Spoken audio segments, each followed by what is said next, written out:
je suis aussi mon contraire, bien sûr. Hein.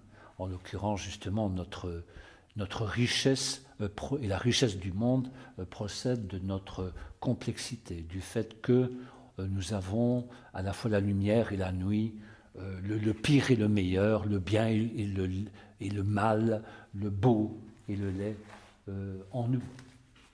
Oui, tout passe, oui.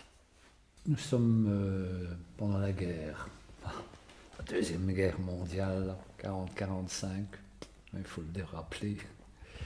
Et de temps à autre, mon père, qui avait un ami agriculteur à Aulne, donc dans la campagne du pays d'Herve, m'y envoyait. J'y étais reçu une semaine, 15 jours, que sais-je.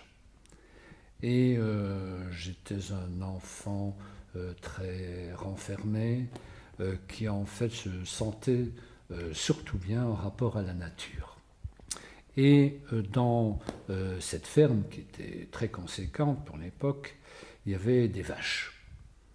Et j'ai toujours été fasciné par les vaches noires et blanches. J'insiste, les noires et blanches. Et en fait, un jour, je vois une de ces vaches, et la robe de cette vache m'évoque le mot octobre. Je ne sais pourquoi. Et dès ce moment-là, en fait, s'était passé quelque chose qui pour moi est absolument essentiel, c'est que l'univers est une vaste écriture.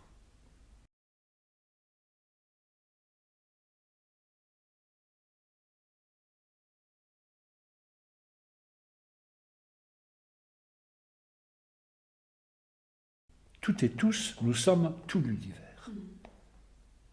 Nous avons tout en nous. Et donc, en fait, ce sont à chaque coup des fragments, en l'occurrence forcément de moi-même, puisque c'est moi qui fais le travail ici, ce sont des fragments de moi-même qu'en fait je mets en relation. C'est-à-dire des fragments du monde en même temps. Et c'est dans ce cadre-là que ma dernière phrase, c'est tout est surréel. Parce qu'en fait, quand je suis bien, c'est-à-dire quand je ne suis pas manipulé par une pensée, par une idée, par une émotion, que je ne suis pas dans ma volonté, que je ne suis pas dans une intention, je vis en fait chaque chose du monde, quand je roule en voiture, quand je marche, je vis chaque chose comme étant à la fois la chose en question, mais en même temps ce qui la transcende, quoi.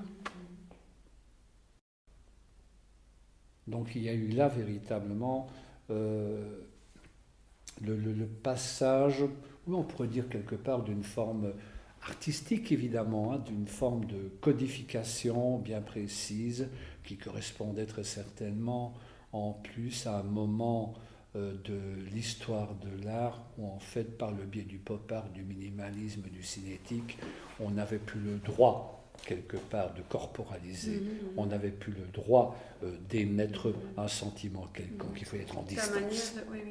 La distance que tu prenais à ce moment-là était aussi imposée par le contexte, oui. par oui, l'époque. C'est ça, c'est ça, parce qu'il est clair que tout un chacun, et le nier serait sot, nous sommes évidemment non seulement faits de ce que nous sommes au départ de notre vie, de notre ADN certes, mais également de tous nos conditionnements familiaux, sociaux, de temps, de lieu, hein, mais en fait, nous sommes,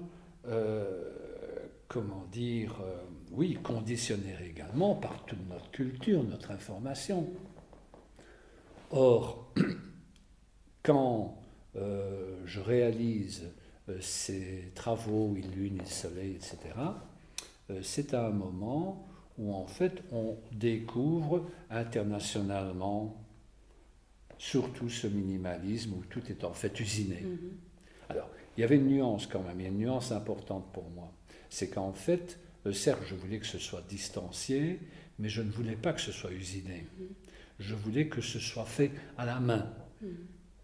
Et là donc, vont s'introduire ce que les puriste dirait des imperfections qui, pour moi, restent tout à fait essentielles.